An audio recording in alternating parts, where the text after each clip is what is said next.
Hola queridos amigos, bienvenidos a otro capítulo de Contracara aquí por TLB1, toda la verdad primero. Gracias a los que nos siguen, los que nos difunden, los que colaboran con TLB1. Agradecemos a todos, de verdad. Muy importante la ayuda de ustedes para que TLB1 continúe transmitiendo, como siempre hacemos, toda la verdad primero. Ustedes saben que estamos transmitiendo a través de nuestra página web www.canalteleb1.com. Debajo de este programa, las redes sociales en las cuales nos mantenemos a diario en contacto.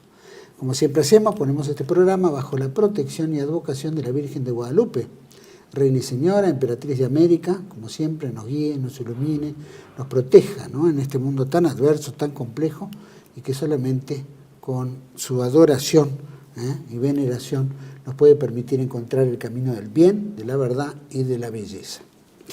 El programa de hoy vamos a tratar un poquito el tema Malvinas, ¿no? 41 años, ¿no?, se llevaron a cabo el 2 de abril pasado.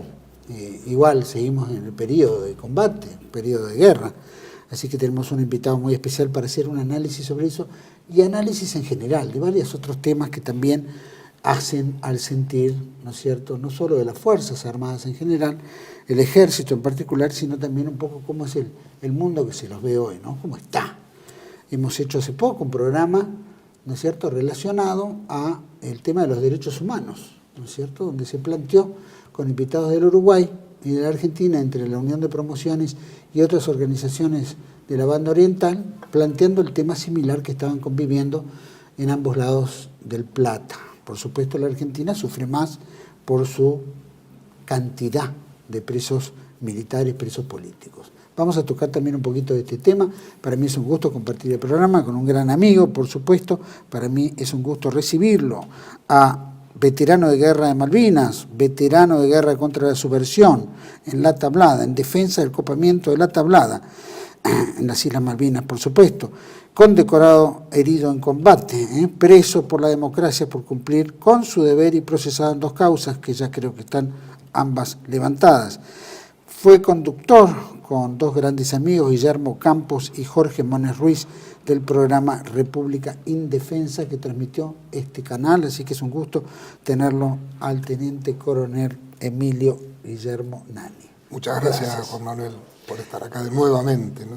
Volver a casa. Volver a casa. Sí. Es importante volver a la casa. Nunca se cerraron las puertas de esta casa, siempre estuvieron abiertas. Ya lo sé. Sin luz, sin un montón de cosas. No, ya sé, siempre estuvo la posibilidad, pero lamentablemente la vida nos pasa por arriba, suceden cosas. Sin duda. Y cuando uno recupera la libertad y estábamos encaminados, tuvimos la pérdida de Jorge, ¿no?, que fue una gran pérdida. Una gran pérdida para todos. Estábamos por renovar el programa, inclusive cuando la entrevistamos por última vez, dijo, me interesa volver y volver a hacer el programa. Y creo que ameritaba muy importante porque estamos también, desde esa época que hicieron los programas, a esta época no ha variado, creo que ha sido en una declive cada vez más pronunciada.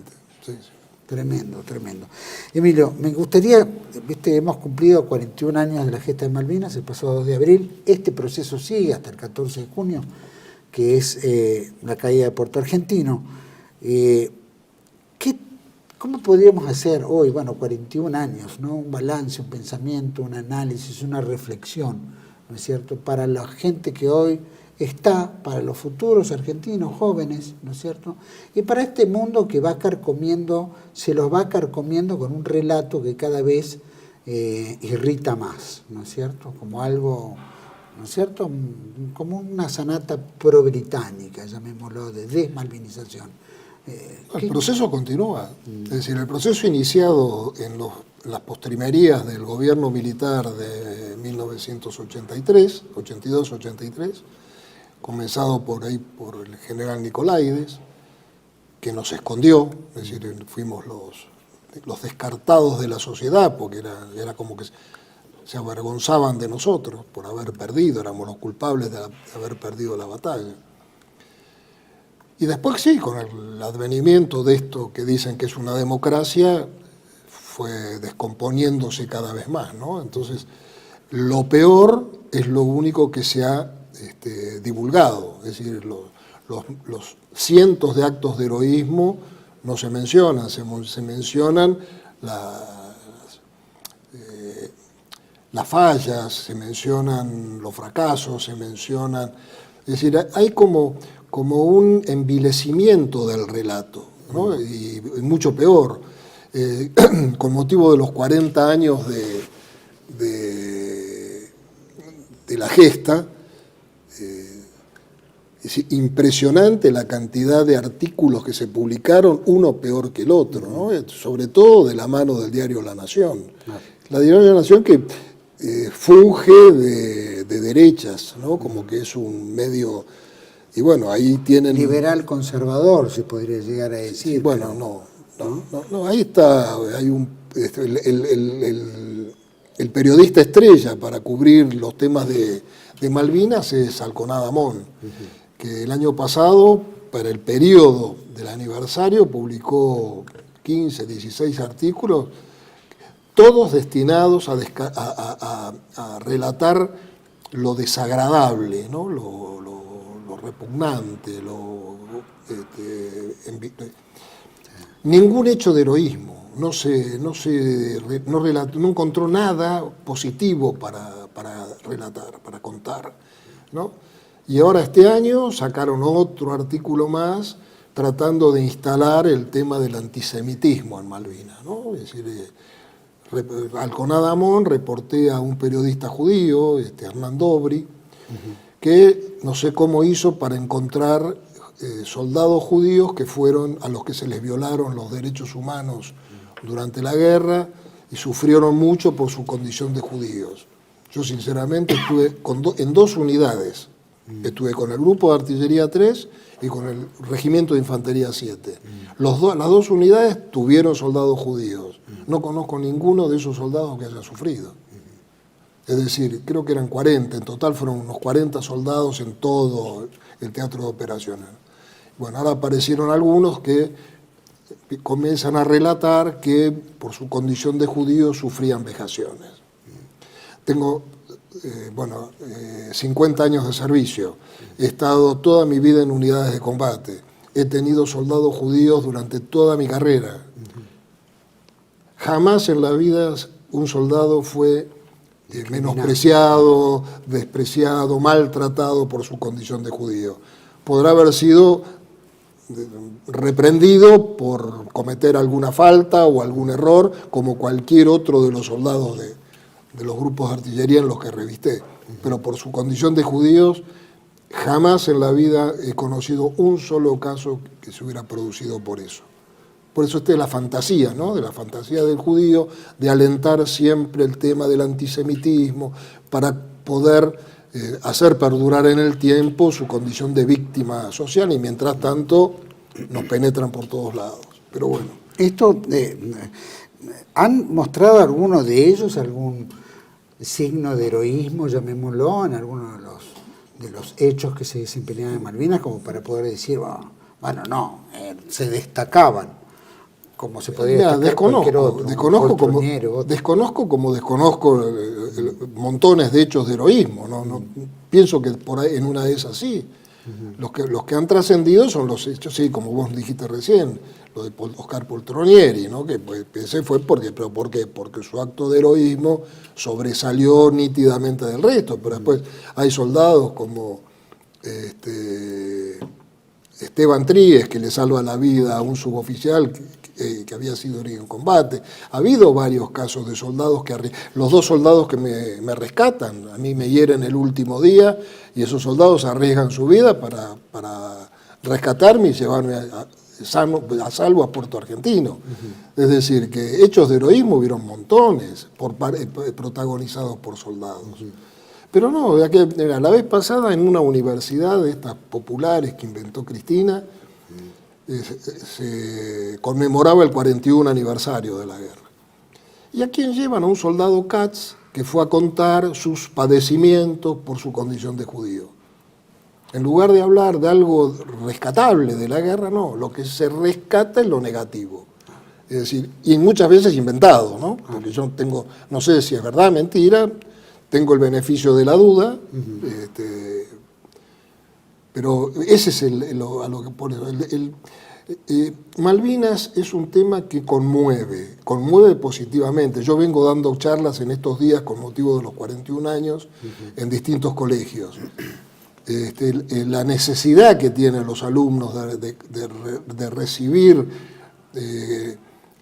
un relato diferente al relato negativo, que yo no miento, no cuento fantasías sobre cuestiones heroicas inexistentes, ¿no? Yo cuento la verdad, es decir, cómo sufrimos, el clima, la falta de alimentos, la ropa inadecuada, el armamento que no era el que se... Yo no escondo la verdad, pero tampoco me concentro en que se me acabó la munición en el peor momento del combate y no tenía nadie que me la trajera. Es decir, lo importante es el contexto, ¿no? Es decir, cómo llegamos hasta el último día tratando de conservar la soberanía de las islas, de lo que los periodistas hablan muy poco de eso. Recién ayer La Nación sacó un artículo condenando esto que se pretende de reavivar juicios a oficiales por haber violado los derechos humanos de soldados en Malvinas, ¿no? Los estaqueados, todo irreal, todo absolutamente irreal y probadamente irreal. Pero los organismos de derechos humanos, con Carlotto y compañía, siempre buscan llevar agua para su molino y sobre todo llevar plata para su molino. Por eso el proceso de desmalvinización continúa, y con este gobierno ni hablemos, ¿no? Es decir, desde el momento que el director del Museo Malvinas es Edgardo Esteban, un ex soldado del Grupo de Artillería 4, repudiado por cobarde, porque con conocidos actos de cobardía, y ese tipo es el que conduce el Museo Malvinas. Y en el Museo Malvinas, ¿qué hay?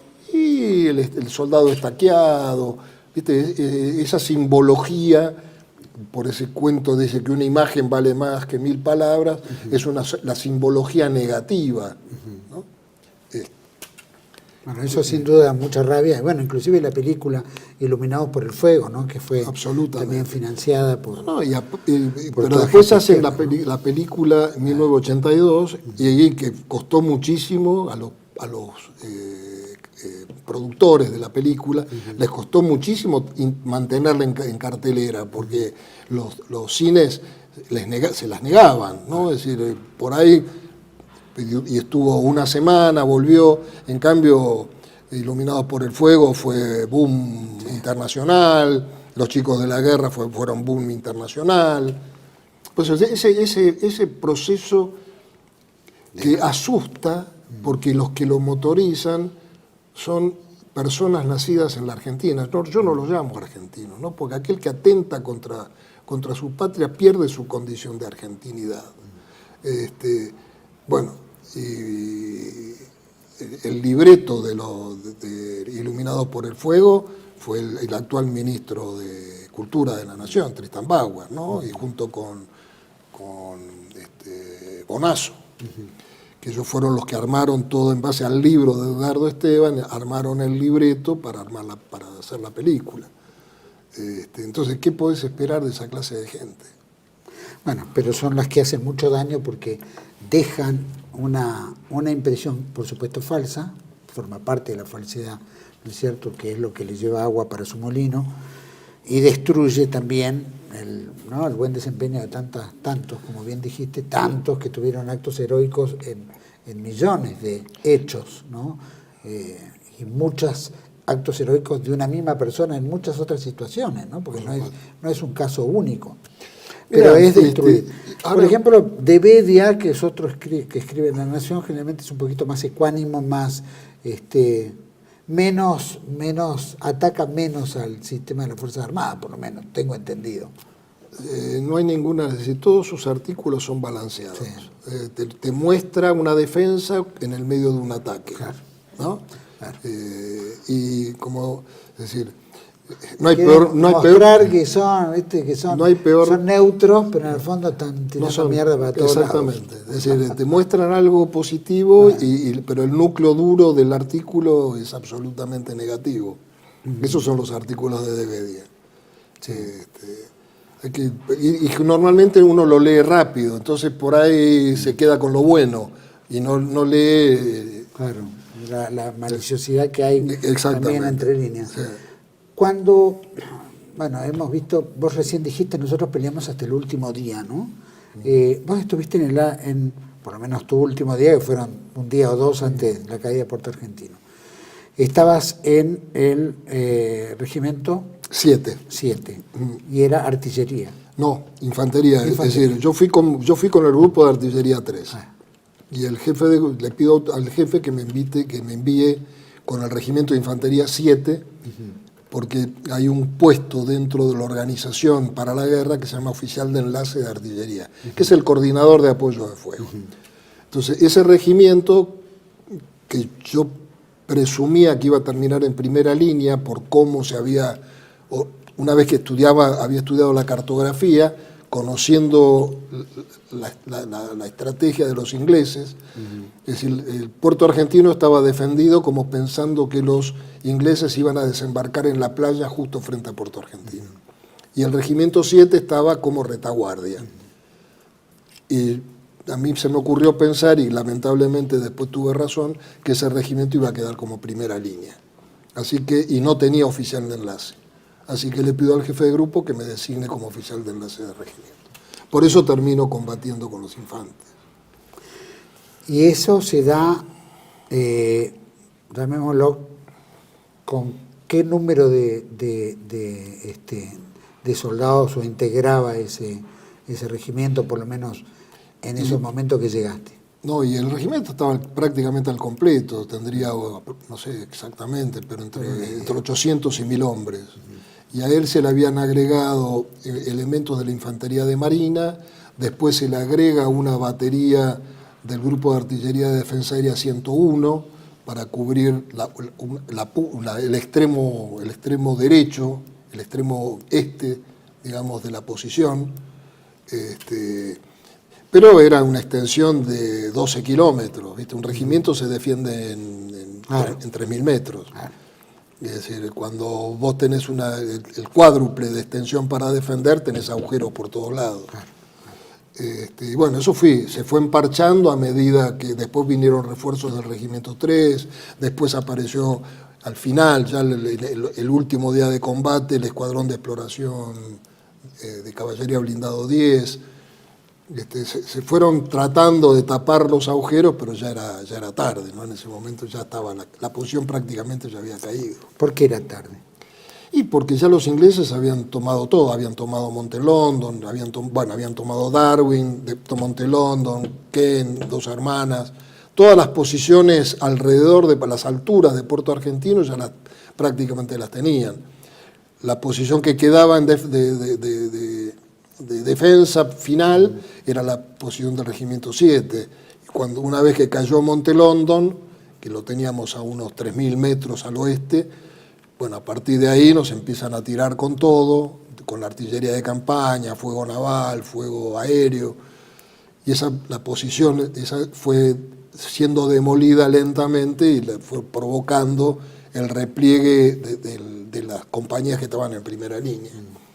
Y en la noche, el ataque final lo largan en la noche del 13 al 14, y ahí prácticamente durante el 13 ya las compañías de primera línea se habían ido replegando, buscando un lugar a resguardo del fuego de artillería naval y el fuego aéreo, y el fuego de artillería de campaña. La cantidad de tropas británicas en ese aspecto, cuando se da ese contexto, ¿se tiene una idea de cuántos regimientos? Sí, más o menos. Sí. A nosotros nos ataca el regimiento del Parak 2, ¿no? Pero a todos, completos, 1.200, 1.300 hombres de combate.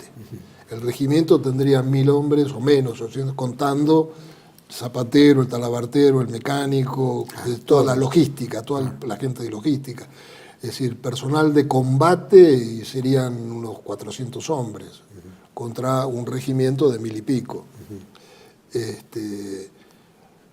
Además, mejor equipados, mejor capacitados, lo cual para nosotros fue un orgullo enfrentar como enfrentamos a ese regimiento, ¿no? Porque lo detuvimos, lo hicimos retroceder. Lo que pasa es que ellos ya venían con todo. y ya teníamos todos los flancos prácticamente caídos. ¿Habían tenido oportunidad de descargar en Malvinas equipamientos suficientes después de que la Fuerza Aérea había hundido tantos barcos, ¿no es cierto? Y había sacado de combate a tantos? ¿Cómo fue que se da? Por parte de los ingleses, no, los ingleses cuando la Fuerza Aérea o la Marina le hunde el Atlantic Conveyor, que era un buque de transporte inmenso, que lo hunden creyendo que era el portaaviones por el tamaño de buque que era, es decir, en los ecoradar ven un buque muy grande y creyendo que es el Invencible, lo atacan. Bueno, le hundieron la logística, es decir, ahí perdieron.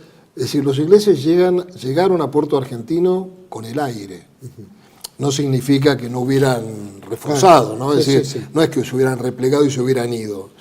Por ahí se hubiera demorado más la derrota nuestra. Pero llegaron muy al límite de sus dotaciones. A nosotros se nos habían acabado ya.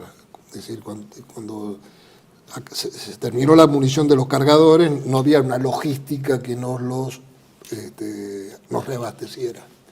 Y ahí, llegado ese momento, el jefe ordena el repliegue y salimos para Puerto Argentino. A medida que iban replegándose, ¿no había sectores con, digamos, municiones suficientes? No había nada, ya no había nada.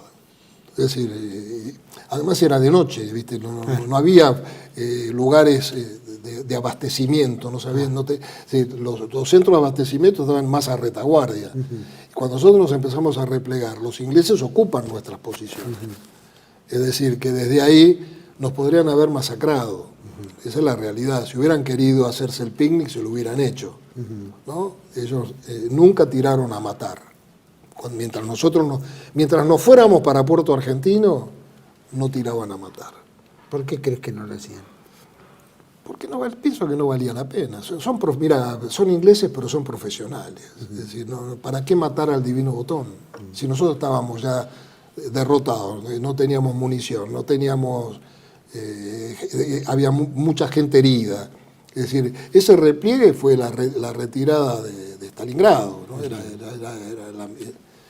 No valía la pena matarnos. Además, es preferible herir a matar, ¿no? Porque al herir un tipo... Le dejas fuera de combate. Claro, lo dejas fuera, y generás un apoyo que lo descuidás del combate. Claro. Yo pienso no digo que sean buena gente, no. Pero son profesionales. Entonces, en un momento no es necesario. Si vos ya está, ya ves que el enemigo no tiene más ganas de combatir. Está demostrando que no va a combatir. Nos podíamos haber reunido todos en Puerto Argentino y hacer un punto fuerte alrededor de Puerto Argentino. Sí. ¿Pudieron haber hecho eso? Sí, lo podríamos haber hecho. ¿Había suficiente munición? Ahí sí, en Puerto Argentino había como para... ¿Por qué no se da eso entonces? Y porque ya al fin, qué sé yo, no sé, sinceramente... ¿Quién tenía las órdenes en eso? Porque no había posibilidades de triunfo. Es decir, nosotros nos enteramos que los ingleses llegan con los cargadores semillenos una vez que llegaron ahí. Hasta ese momento los tipos venían con todo. Tenían sus buques que nunca tiraron sobre Puerto Argentino porque estaba la población inglesa ahí. Claro. Pero tiraban en los alrededores. Y ya teniendo las tropas ya sobre Puerto Argentino, nos sobrepasaban en cantidad, apta para el combate. ¿Por qué no se armó un punto fuerte y defender Puerto Argentino? Creo que porque no estábamos en condiciones de defenderlo. Esos son los grandes errores, ¿no? De no haber preparado la posición para el peor desenlace. Yo creo que hubo un triunfalismo pensando que las cosas podían llegar a ser diferentes. Entonces se descuidaron muchas cosas. De hecho, esa posición de defensa que te decía, cubriendo la playa, pensando que los ingleses iban a desembarcar por la playa, obligó a las unidades, a los regimientos, sobre la hora, sobre la marcha, a modificar la posición y a construir nuevas fortificaciones. Las fortificaciones que se habían construido durante un mes y pico, chau, se fueron. Y no servían para ese punto fuerte, porque los ingleses venían desde el oeste, y las fortificaciones acá estaban pensadas para el sur. Ahora que lo planteas así, ¿no? ¿Por qué no se pensó en una? Y porque capaz que ya no había voluntad de lucha. Fueron 60 días aferrados a una posición en condiciones climáticas espantosas, estaban sobre todo los viento, lluvia, la tierra mal alimentados. Yo creo que muchos encontraron la excusa. Listo, hasta acá llegué, chau, me repliego, ya hice lo que pude, ya no puedo hacer más nada, ya no tengo cómo poder realizar algo que valga la pena. Había grupos, las compañías de comandos, parte del BIM-5, esos estaban bien armados, bien organizados. La artillería había consumido la munición, los obuses estaban enterrados porque el piso de Malvinas es una esponja. Entonces, estando el obús quieto, se hundía. Imagínate tirando. Entonces, eso también desacomodaba las cosas. Había más, digamos, cuando decías, bueno, ya no había nada que hacer, ¿eso se sentía desde las altas esferas o desde, digamos, la tropa? No, yo te digo... ¿De dónde venía más el...? Yo te digo, yo tuve un jefe de regimiento que hasta último momento estuvo en combate, ¿no? El teniente coronel Jiménez, Omar Jiménez.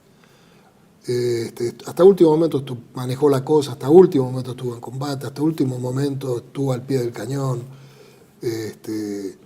Más arriba, no sé, yo por ejemplo, las últimas voces de pedidos de fuego que hacía yo, mi radiooperador era el general Joffre, porque esa era la otra, no teníamos comunicaciones. Es decir, todas las comunicaciones alámbricas ya habían volado a la miércoles. Y las comunicaciones radioeléctricas, que eran a pilas de esas grandes, pilas grandes, y necesitabas como 12 pilas para las radios grandes y 6 pilas o 8 pilas para las radios más chicas, se agotaban enseguida.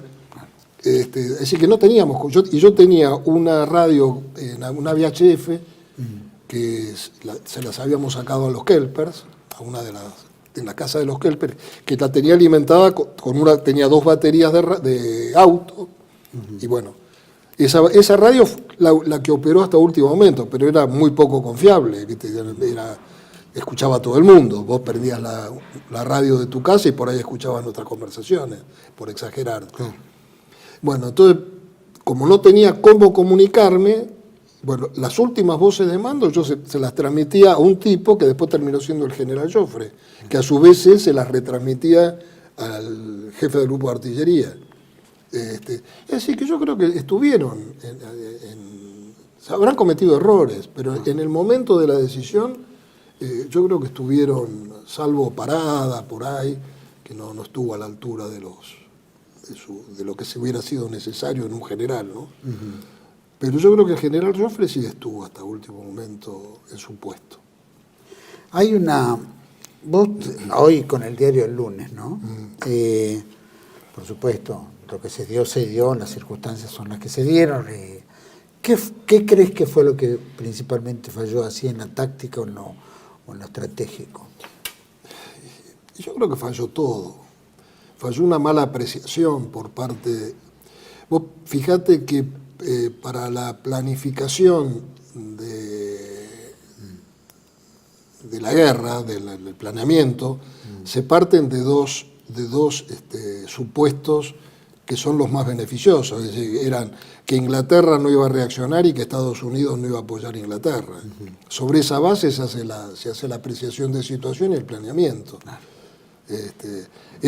Yo estaba en la escuela de guerra en ese momento, es decir, estaba estudiando en la Escuela de Guerra para recibirme como oficial de Estado Mayor, y estudiamos a la Segunda Guerra Mundial, estudiamos a los protagonistas principales, estudiamos a través de los libros de Liddell Hart, un estratega inglés de altísimo vuelo.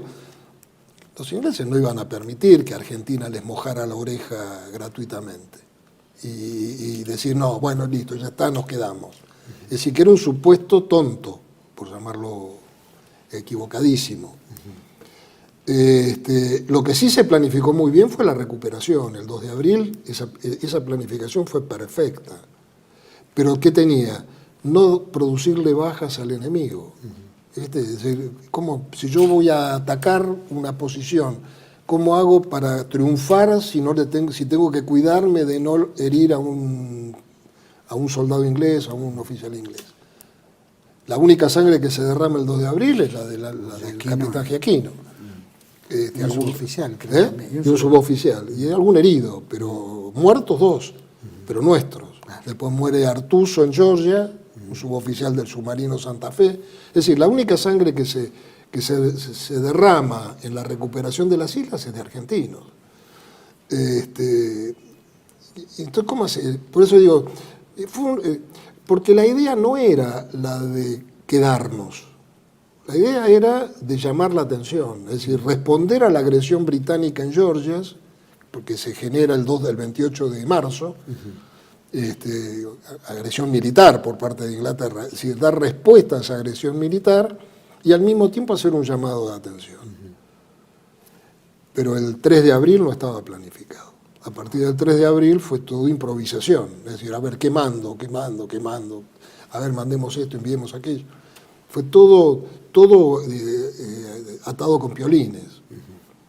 Yo creo que ahí estuvo la falla, ¿no? En no haber hecho una planificación de largo plazo o de mediano plazo, previendo.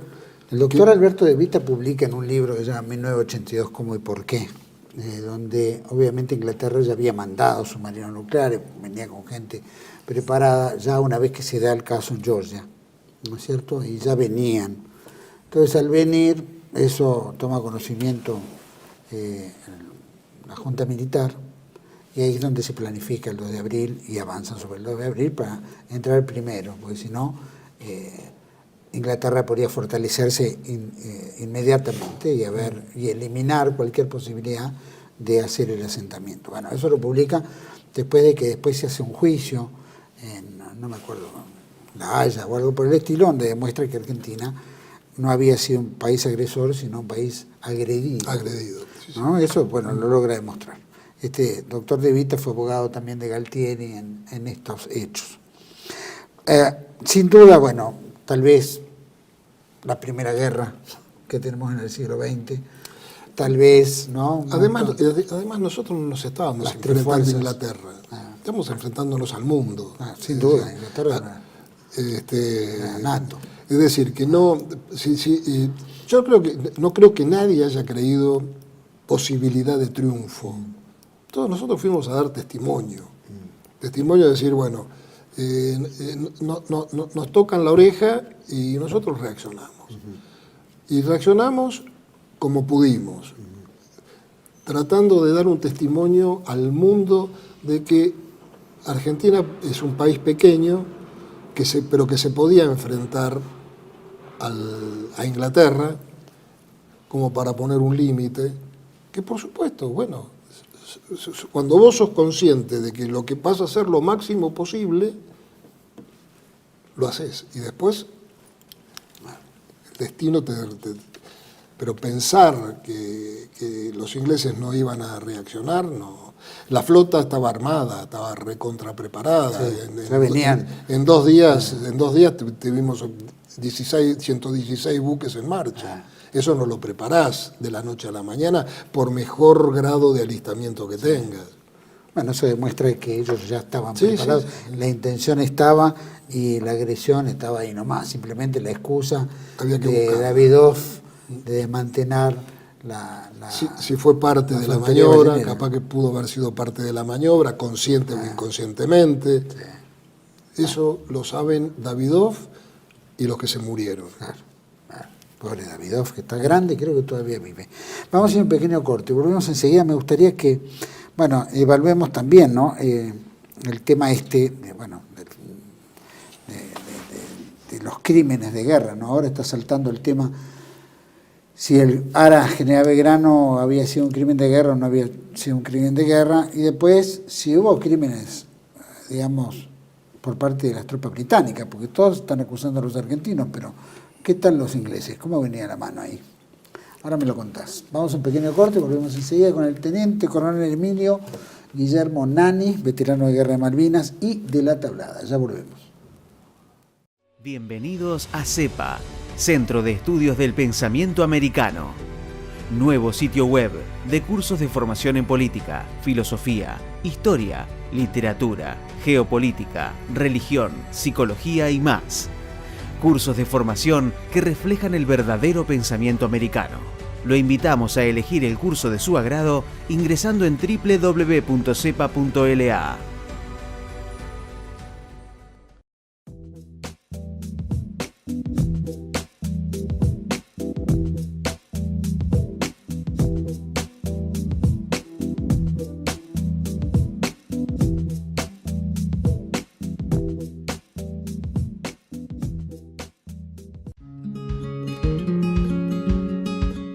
Residencia de Los Ángeles es un hogar para adultos mayores habilitado en la ciudad de Buenos Aires, cuyo objetivo es la atención y cuidado de pacientes de la tercera edad. Más de 30 años de experiencia nos respaldan. Trabajamos con dedicación para cuidar a nuestros abuelos y así ofrecerles la felicidad y comodidad que ellos merecen. Estamos en el barrio Villarreal, pasaje Francisco Bauzá 2372, casi esquina Tinogasta. Comuníquese con María al 11 61 70 45 38. Los esperamos.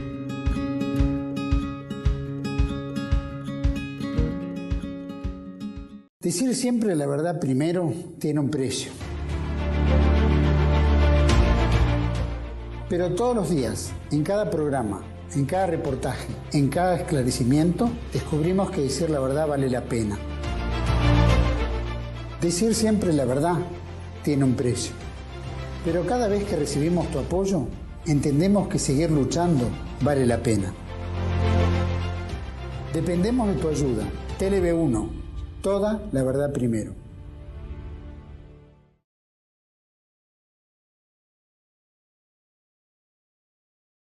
Bueno, estamos de vuelta en este segundo bloque con Emilio Guillermo Nani, teniente coronel retirado, veterano de Guerra de Malvinas y de La Tablada. Emilio, habíamos quedado en el bloque anterior. Mi pregunta era, la desmalvinización, por supuesto, ataca lo nuestro, dice ahora que este general atentó, discriminó, le pegó a los soldados, todas estas cosas que estamos escuchando y que forman parte de la desmalvinización sin duda. Pregunto, ¿hay desmalvinización inglesa de alguna manera? ¿Hay también críticas por maltrato, por...? Que yo sepa, no. Es decir, de maltrato... Bueno, ellos tienen ese sello por 99 años, ¿no? De los ingleses a sus soldados. Que yo tenga conocimiento, no.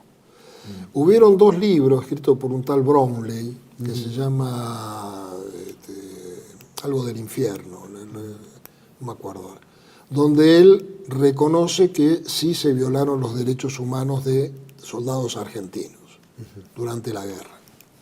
Por parte de ellos. Por parte de ellos. Que no se violaron los derechos humanos. Es decir, violaron, digamos los acuerdos de Ginebra.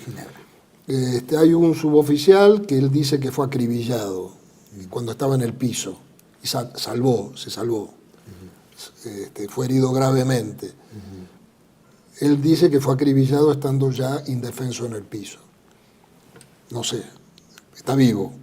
Hecho pedazos por todos los tiros que le metieron, pero está vivo. Si lo hubieran querido matar, lo hubieran matado. Sé de ingleses que le salvaron la vida a soldados nuestros heridos. Sé también que cuando atacan, la Fuerza Aérea ataca los buques Sir Galahad y Sir Tristan en Bahía Agradable, que es una masacre, porque estaban el regimiento de galeses y el regimiento de escoceses que iban en los dos buques, estaban todos adentro, no habían desembarcado, así que agarraron a los dos regimientos dentro del buque. Fue una masacre. Cuando evacúan a todos los heridos al buque hospital inglés, se les acaba el plasma. ¿Y quién les repone el plasma? ¿Quién les provee el plasma que ellos necesitaban para salvar a sus soldados? El buque hospital Almirante Irízar. De eso no hablan, y no sé por qué no lo dicen, porque es un gesto de esas guerras caballerescas, ¿no? De la cual nosotros, lamentablemente, las que tuvimos que padecer no fueron tan caballerescas, ¿no? Son gestos. A los hitos los salvan los ingleses, a los hitos en el combate cuando hablaba de corrido. London, Dos Hermanas. Cuando estaban, ellos estaban en una acción de comandos, los ingleses los sorprenden, se produce un enfrentamiento, Losito repele el ataque y a él lo hieren, y lo hieren gravemente. Y los ingleses lo salvan. Es decir, lo podrían haber matado, si nadie se iba a enterar que lo hubiera muerto en combate. Es decir, fue una guerra entre profesionales, ¿no? Donde es decir, nosotros hemos salvado pilotos ingleses eyectados. Los ingleses, cuando encontraron restos muertos nuestros después de la guerra, las ceremonias de entierro fueron de profesionales. Podrían haberlo tirado en una fosa y que nadie se enteraba, ¿no? Fue una ceremonia de respeto. También es para la publicidad, por decir, es publicidad. Fue una guerra, dentro de todo fue una guerra caballeresca. Yo desconozco si los ingleses cometieron crímenes, ya sea a su gente o a nosotros, a gente nuestra. Es decir, está lo escrito por Brownlee en ese libro, pero es lo único que se escribió respecto de eso. Puede ser verdad. ¿Qué pasó con los Gurkhas? Los Gurkhas los Gurkhas fueron un regimiento. Los Gurkhas deben haber sido crueles en el pasado, al principio del siglo XX. Ahí deben haber sido unas bestias. Pero, viste, los Gurkhas fueron un regimiento como podía ser el regimiento de paracaidistas 2. Sí. La diferencia es que como eran Gurkhas, eran carne de cañón, eran los que mandaban al frente para hacer los golpes de mano, pero de crueldad, eran un soldado más. No. Fue más la acción psicológica que nosotros mismos. Vienen los Gurkhas, vienen los Gurkhas. ¿Viste? Nosotros mismos alimentamos la fábula, ¿no? Y bueno, como no sabíamos quiénes eran, después resultaron ser soldados normales, como cualquier otro. Bueno, acá se corrió la voz de que íbamos a mandar a los hacheros correntinos. Bueno, ya los teníamos, toda la brigada 3 eran todos correntinos, pero unos milicazos, unos soldados espectaculares. Claro. Bueno, ellos debían tener, lo que pasa es que ellos tenían propaganda en los Gurkhas, pero si nosotros hubiéramos hecho un poco de los nuestros, y por ahí se hubieran asustado. Marchando ahí en la selva misionera, le hubieran temido. Se escuchó en alguna oportunidad, tiempo atrás, hace bastantes años, ya lo escuché, y se volvió a repetir ahora, tratando de declarar o jurídicamente demostrar, tal vez en organismos internacionales, creo que hay un coronel que también lo presentó, no me acuerdo quién en este momento, que Lara Manuel Belgrano, fundido fuera del área de exclusión, por lo tanto, se lo puede considerar un crimen de guerra y, bueno, en fin, llevarlo a las cortes internacionales, etc. ¿Para vos qué fue? ¿Un crimen de guerra o fue, digamos, la parte de la guerra que arrastra todo y que, bueno... Es una acción de combate. El buque General Belgrano, hay opiniones encontradas, ¿no? Esto que voy a decir lo digo tranquilo porque después que lo largué en una primera oportunidad, el capitán del General Belgrano, el capitán Bonzo, me agradeció el que yo hubiera hablado en esos términos. Entonces, tanto él como varios tripulantes del General Belgrano hablaron en los mismos términos. En un programa de radio hace muchos años atrás, cuando se tocó el tema del crimen de guerra, yo dije que eso era faltarle el respeto a los 243 muertos en el hundimiento del Belgrano.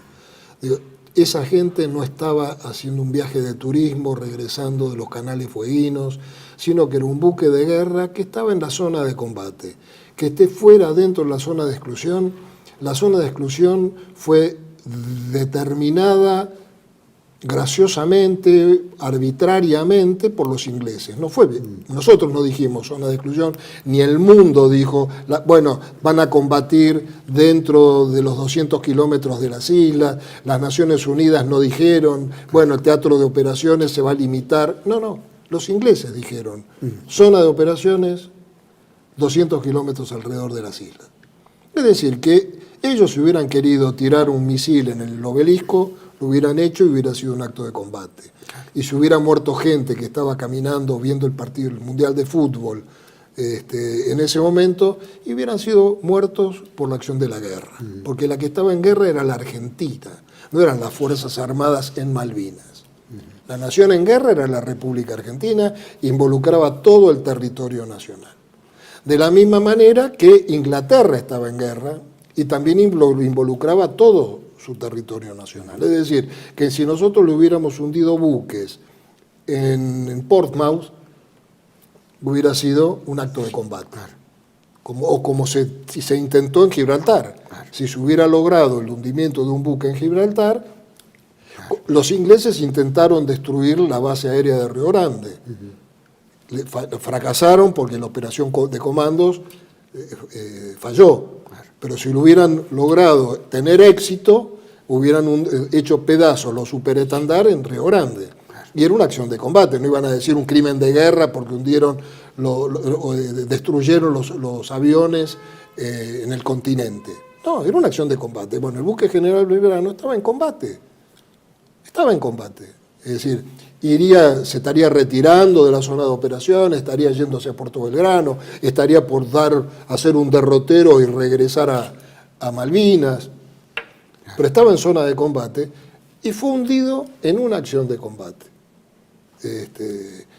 Un submarino nuclear contra un crucero de los 50 o los 40, bueno, un poquito desproporcionada si querés, pero bueno, eran las reglas de juego de la guerra. Cómo se jugaba. Dos preguntas que me resultan como interesantes preguntas. Primero, recién mencionaste el Mundial de Fútbol en plena guerra. ¿Qué pensás? ¿Se debía haber hecho eso o no? ¿El Mundial haber participado, no haber participado?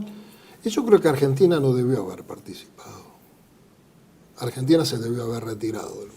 El Mundial como involucra a otros países, a otras naciones. Hablando de están la mayoría de las naciones que estaban compitiendo, eran todas que estaban en Pero yo pienso que Argentina debió haberse retirado del Mundial. Pero eso fue la demostración de la superficialidad con que el pueblo argentino tomó la guerra de Malvinas. Todo fue exitismo, viste, el 10 de abril se juntaron en la Plaza de Mayo miles de argentinos vitoreándolo a Galtieri, después que 15 días antes se habían juntado para insultarlo, ¿no?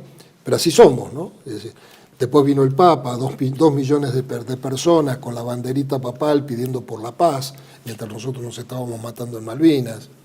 Es decir, no hubo ese concepto de nación en armas, no existió el concepto de nación en armas. Es decir, toda la nación en apoyo de quienes estábamos combatiendo. Había grupos de personas, sí, a las cuales les vamos a estar eternamente agradecidos, muy solidarios, que se preocuparon por hacernos llegar cosas para que nosotros pudiéramos estar un poco mejor. Pero fueron muy limitadas, no fue toda la nación argentina la que estaba involucrada en la guerra. De hecho, había muchos que les importaba más el partido que jugaba. Sí. Bueno, la gente salía acá, iba a los cines, seguía una vida normal, distendida, como que no pasara nada. Y en realidad te adelantaste, ¿no? La venida del Papa. Si hubiera sido, bueno, obviamente dijiste, no es posible que se esté combatiendo en el sur y en Buenos Aires esté todo el mundo gritando paz, paz, paz, paz, con un Papa que había estado en Inglaterra primero, después vino acá, en fin, que parecía avisorar el final muy rápido, Sí. ¿no? Si hubiera sido, ¿fue un error de la Junta Militar recibirlo? Yo me acuerdo un amigo de la Izquierda Nacional decía, si yo hubiera sabido que venía el Papa, le decía, vea, corre riesgo su vida, no podemos cuidársela, así que mejor no venga. No, yo creo que la misión del Papa es mediar, ¿no? Es decir, como medió con el conflicto con Chile, estuvimos a punto de ir a la guerra con Chile. Yo creo que la obligación del Papa es mediar para evitar los conflictos, ¿no? Es decir, este Papa que tenemos ahora, que está medio remolón en intervenir en el conflicto de Rusia y Ucrania, pero yo creo que la misión del Papa es esa, ¿no? Es decir, es buscar la paz, ¿no? Llevar a los pueblos a la paz, lograr la paz cuando hay dos pueblos, más si hay dos pueblos que se están matando, ¿no? Creo que la obligación del Papa es esa, ¿no? Es tratar de mediar para lograr una salida en paz. Si hubiera ido a Inglaterra y hubiera hecho paz, ¿qué hubiera pasado? Los ingleses, capaz que la historia hubiera sido diferente. No, los ingleses no lo... primero que el Papa no los representa a los ingleses, ¿no? Es decir, en cambio a nosotros sí, es nuestro Papa. Para los ingleses es un jefe de Estado más. Pero no fue un error. No. Yo creo que no digo que sea la obligación, pero está dentro de lo que él debe hacer, ¿no? Digo porque en Inglaterra lo recibe una comitiva, hablan con él, negocian, pero ven acá y hacen toda una fiesta popular. El tema es el riesgo que se corre, ¿no? En ambos, en comparativa, ¿no? Parece Sí. que acá lo que fue pasa, cedido un poquito más. acá, bueno, yo creo que eso fue, para nosotros, cuando nos enteramos, nos cayó muy mal. Cuando nosotros nos enteramos que nosotros estábamos ahí, ya terminando la guerra, con muertos, heridos, y que el pueblo estuviera mendigándole la paz al Papa, en lugar de tener otra actitud, ¿no? Otra actitud, ¿no? Es decir, nosotros no queremos la guerra, pero tampoco queremos una paz humillante. Queremos que esto se resuelva de acuerdo a lo que corresponde. Es decir, la Argentina tiene derecho soberano sobre Malvinas y nosotros exigimos que se los respete, no una entrega, como fue eso, ¿no? Es decir, yo creo que no sé cuáles fueron los términos en los que hablaron, ¿no? Porque eso lo saben ellos y ya se murieron. Pero sí, yo creo que Fue un error para mí, ¿no? Y veo que de alguna manera es doloroso que se esté combatiendo y en Buenos Aires estén paz, cuando en realidad hay que apoyar. No, yo creo que recibirlo se lo debió recibir, es decir, no podías no recibirlo, no se podía no recibirlo, máxime cuando había sido recibido en Inglaterra, es decir, vos no podías no recibirlo. Lo recibís, lo escuchás y les decís cuáles son los términos. Bien, recibirlo, escucharlo y saber los términos, pero no una fiesta de paz. No. Esa es la parte más dolorosa, ¿no? No, eso para nosotros fue doloroso, porque fue un mensaje absolutamente negativo. Después de todo lo vivido, sos un veterano de 2 guerras, has vivido, ¿no?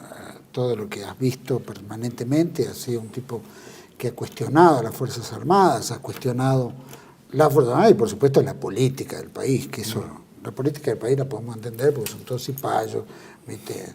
Todos entreguistas, son los principales fomentadores de la desmalvinización y el desguace militar. Eso lo hemos visto en toda la democracia, por lo menos esta democracia bastarda. Pregunto, cuando ves el ejército hoy, ¿no? Ves a los jefes, a coroneles, generales, en fin, que no sé, debe haber tantos generales como, no sé.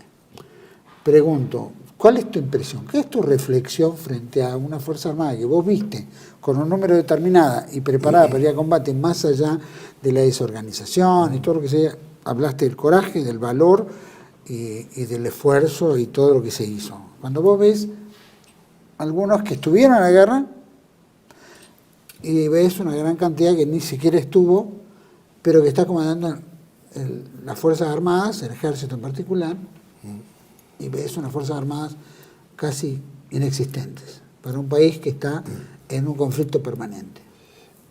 Mira, es muy doloroso.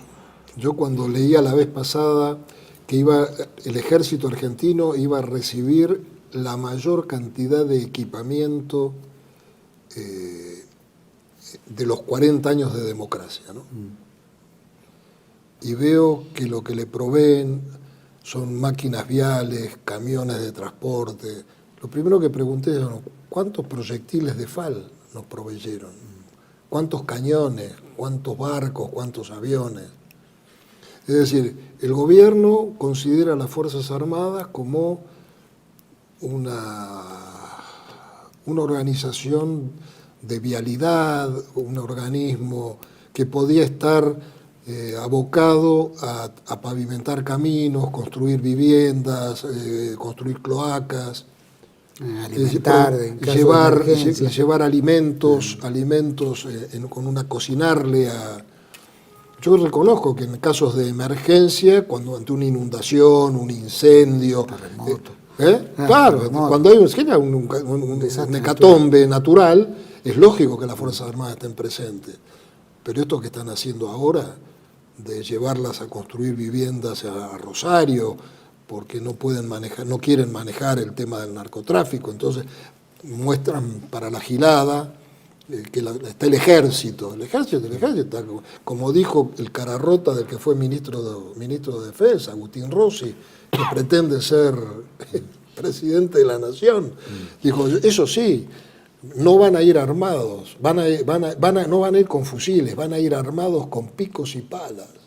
¿No? Esto es un agravio. Piqueteros, parecían piqueteros.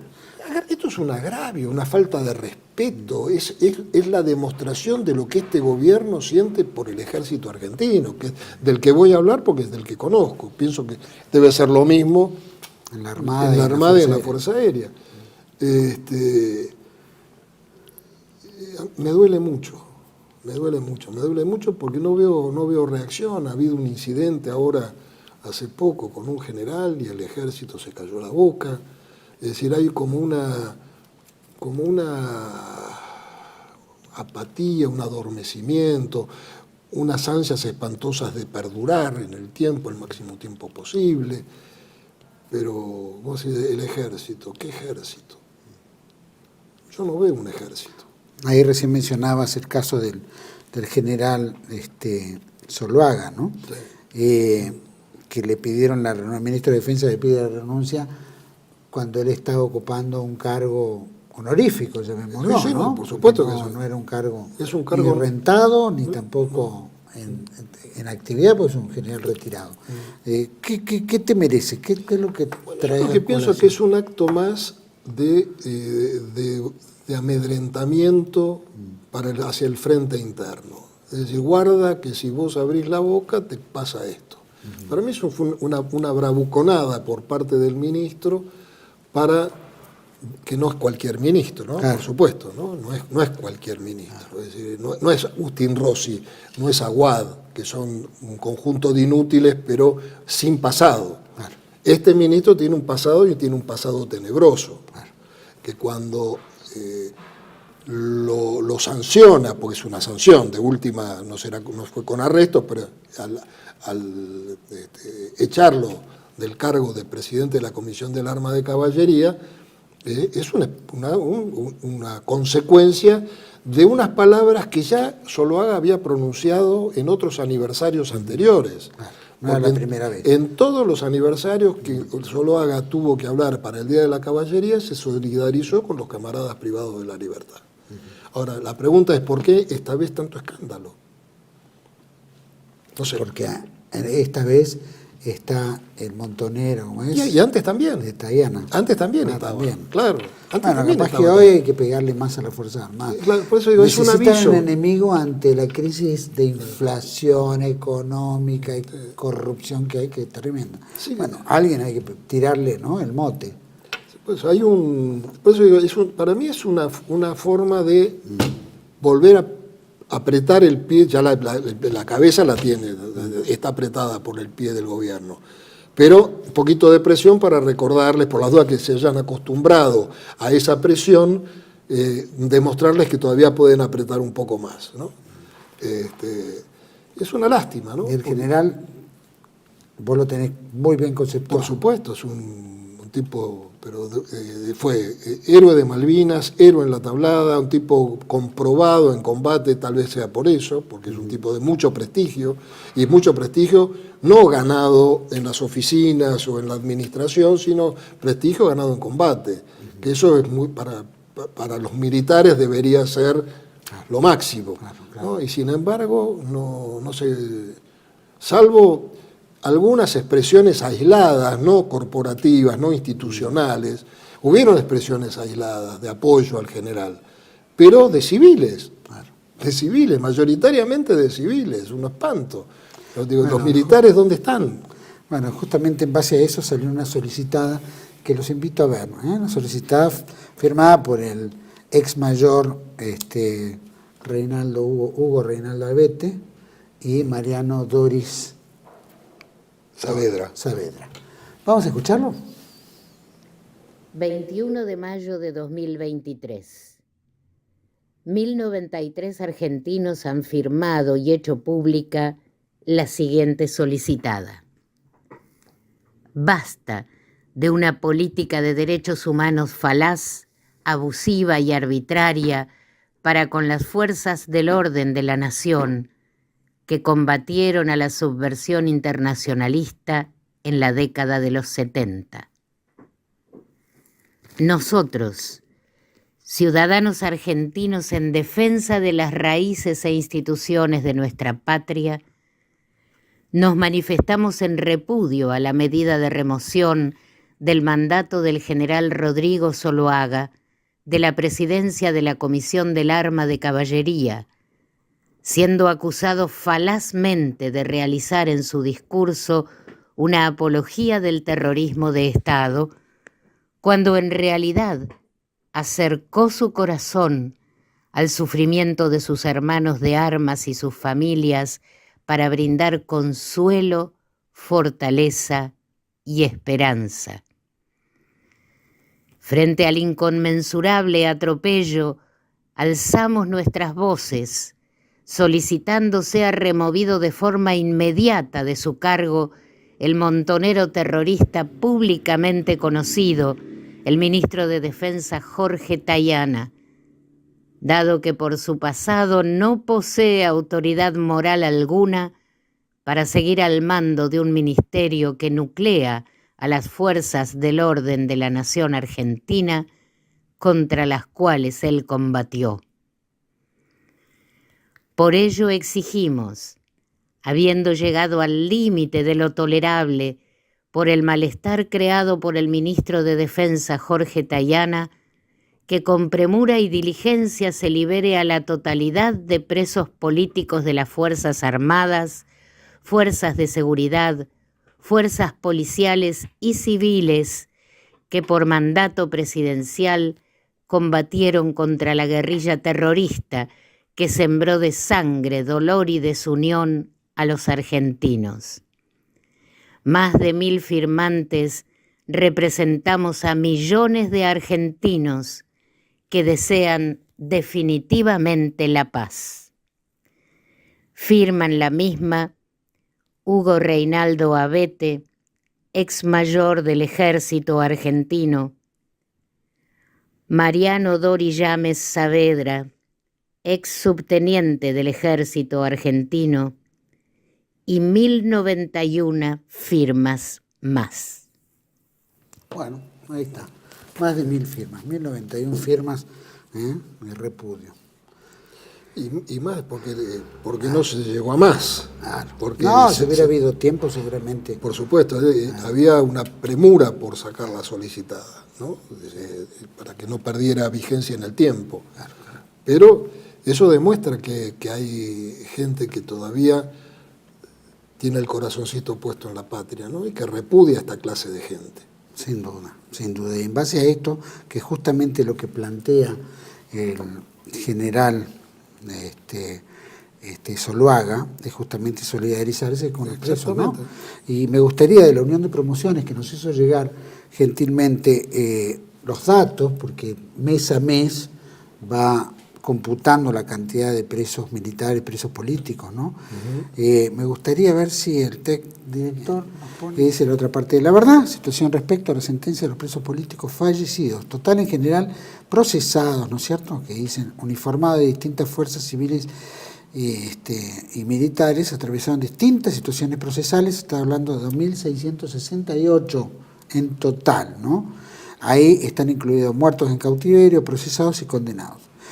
Hasta la fecha, 781 fallecidos, de los cuales 112 estuvieron con sentencia, o sea, ya estaban con juicio y condena. Y 669 todavía siguen dando vuelta a ver si está condenado, si tiene sentencia o no, ¿no? Eso equivale al 85,66% de los fallecidos. Es increíble que los tengan ahí. Esta gente murió inocente. Eso es lo importante. Eso. Esta gente murió inocente. Ellos van a decir que es la impunidad genética. Exacto. ¿No? La llaman así. ¿Por qué? Porque como se demoran tanto los juicios, por eso hay que acelerarlos antes que se mueran, para que los presos nos muramos condenados. Sin duda. Y ahí son 781. Eso es al 30 de abril. Al 30 de... Hoy son 788. Es increíble. Aparte, viste, se acelera, claro, se van acelerando los tiempos y nos volvemos todos viejos. Mira, le pido al director si me pone esa placa primera. Ahí, por ejemplo, plantea, ¿no?, la cantidad del Ejército Argentino, de la Armada, de la Fuerza Aérea, de Gendarmería, de Prefectura Naval, Policía Federal, Policía Provincial, ¿no es cierto?, Servicio Penitenciario Federal, SPP Provincia, supongo que es Servicio Penitenciario. De las provinciales, de los servicios penitenciarios. Bueno, ahí tenemos, ¿no?, cuáles son los oficiales, suboficiales y después civiles. Abajo ahí civiles. Tenemos, ¿no? Total 781 y actualizado al 30 de abril, como bien dijiste. Y si vamos a la primera placa donde dice particularidades, que es muy importante en esto, voy a decir las particularidades directamente. La edad de los presos abarca entre 64 y 99 años. Quiere decir que hay de 99 años. Edades promedio actuales de 77, o sea, el promedio en general, entre 64 y 99. Y presos políticos en penales con más de 70 años, 114. El resto están en prisión domiciliaria, si no me equivoco, ¿verdad? Sí. Increíble. Bueno, entre los 99 años, ese de 99 años que todavía está en prisión de penal. Increíble, increíble. Y me gustaría, simplemente para que tengamos una idea antes de ir cerrando nosotros, hay un videíto muy importante que hizo Patria y Justicia, ¿no?, una organización muy importante, que me gustaría que lo vean simplemente para que por lo menos, no sé, nos mueva un poco las fibras. Señor director.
Realmente increíble, ¿no? Bueno, estos son violaciones, estos son delitos de lesa humanidad cometidos por los jueces. A nosotros nos aplican el Estatuto de Roma en forma retroactiva, es decir, para justificar la imprescriptibilidad de los delitos, para justificar la lesa humanidad, nos aplican el Estatuto de Roma, que expresamente en el artículo 24 dice que el Estatuto de Roma no puede aplicarse en forma retroactiva. Claro.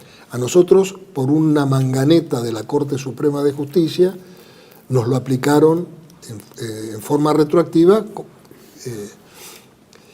pero para los jueces estos son delitos de lesa humanidad, porque son crímenes cometidos contra un sector de la población, por su condición de militares, por su condición de haber combatido al terrorismo. Es decir, que es un sector de la población perfectamente identificado, a los cuales el Poder Judicial los ha condenado a muerte. Y jueces son tan cobardes que no se animan a firmar una condena de muerte. Entonces los van destruyendo lentamente en la cárcel, con una atención médica deficiente. Ahí veíamos una pierna con una cicatriz inmensa. Bueno, no voy a decir quién es porque no estoy autorizado, conozco muy bien el caso. Es de un preso político al que en el penal de Marcos Paz lo trataban como si fuera flebitis, y le daban buscapina, dipirona, paracetamol. Una aspirina. Nada, hasta que un día dijo basta, le estalló la pierna y le sacaron un tumor de 5 kilos, tumor cancerígeno de 5 kilos.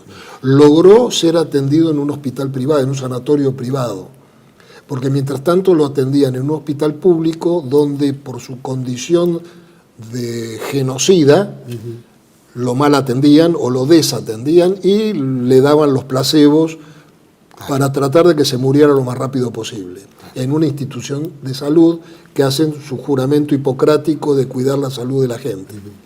Bueno, él logra ir a una entidad, a un sanatorio privado, y ahí le detectan el tumor de 5 kilos. Estos son crímenes de lesa humanidad, cometidos por los jueces. Jueces que violan cuanto derecho se te ocurra, desde el artículo 18 de la Constitución Nacional, todo el Estatuto de Roma completo, porque lo aplican en forma equivocada, errónea, deliberadamente, y cuanto norma jurídica existe, ¿no? Es decir, la de la ley más benigna, la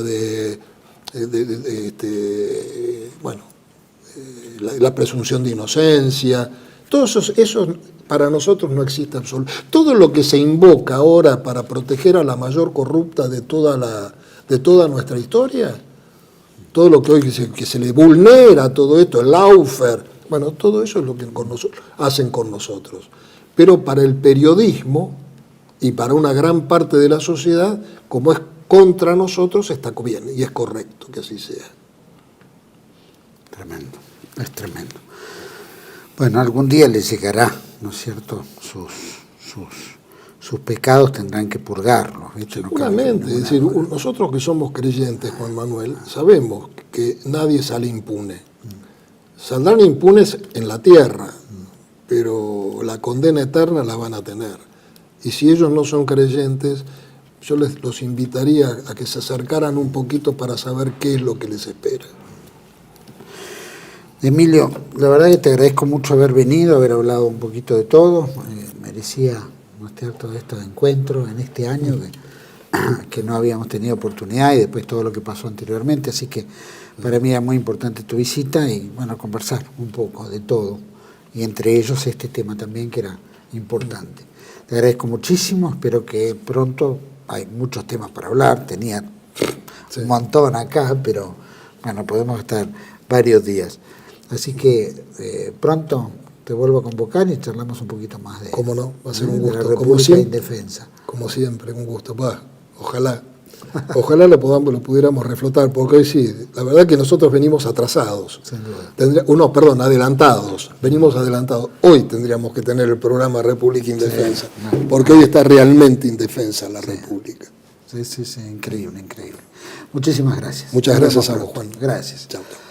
A todos ustedes, gracias por acompañarnos, por supuesto, ¿no? Todo lo que hemos hablado de Malvinas, qué interesante en los 41 años.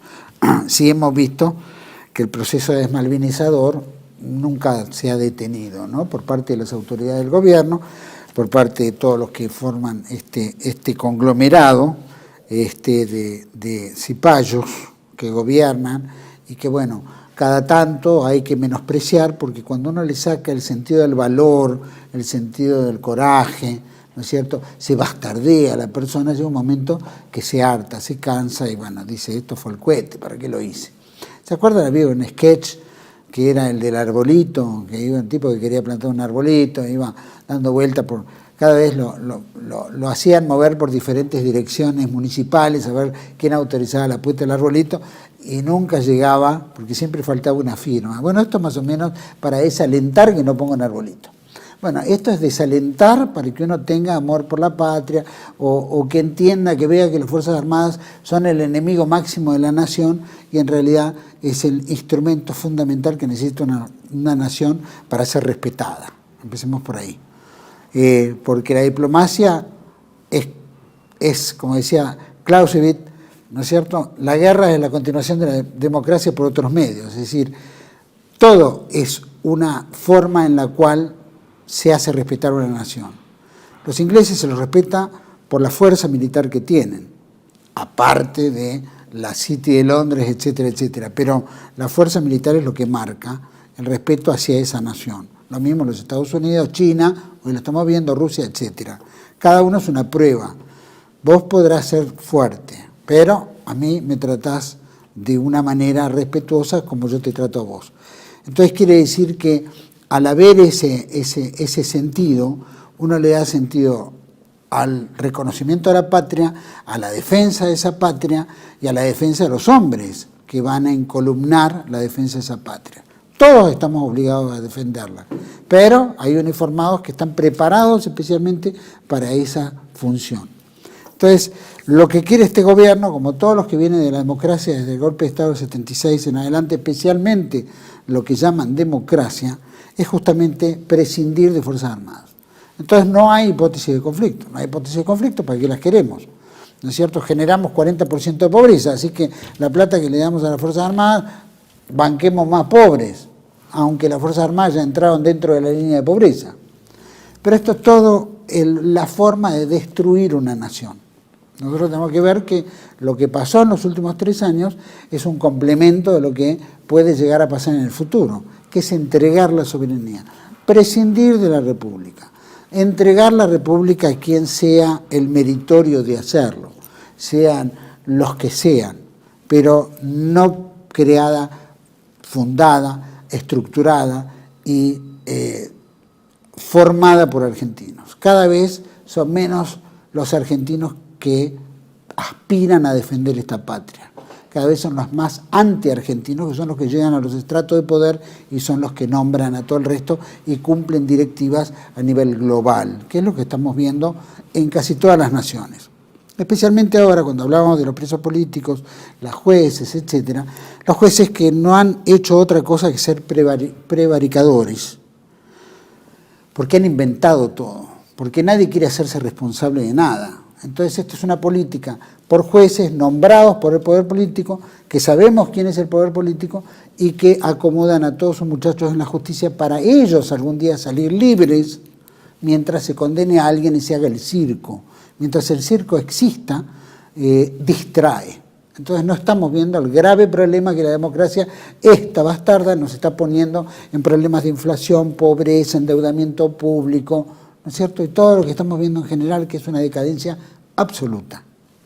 Ahora, depende con nosotros como argentinos qué podemos hacer, estamos subordinados. Bueno, ahora vienen las elecciones, vamos a cambiar en algo. Cuando toda la clase política, toda, no dejo a nadie afuera, son todos lo mismo. Entonces, cuando nosotros aprendamos que son todo lo mismo y que ellos no quieren nuestro bien, sino quieren subordinarse a los poderes globales, van a obedecer lo que los poderes globales le indican hacer, y eso es lo que harán. Y después habrá 1000 justificativos. Si algún día fuéramos una nación de verdad, que como decía Monet Ruiz, lo decía en República Indefensa, somos un Estado fallido, probablemente cuando tomemos conciencia que somos un Estado fallido, seguramente el pueblo podrá exigir hacia arriba que el Estado sea un Estado fuerte. Y si es un Estado fuerte, tendrá buenas Fuerzas Armadas, tendrá educación, formación, cultura, tendrá seguridad y todo lo que requiere defender una nación, que hoy es carne de cañón para el saqueo absoluto de todos los sectores. El día que nosotros nos demos cuenta que las elecciones difícilmente sirvan para algo, a no ser que nos pongamos de verdad las pilas para exigir para arriba, difícilmente vamos a poder ver una Argentina próspera que sea la luz del mundo. Eso va a depender solamente de nosotros, desgraciadamente, y es esa realidad.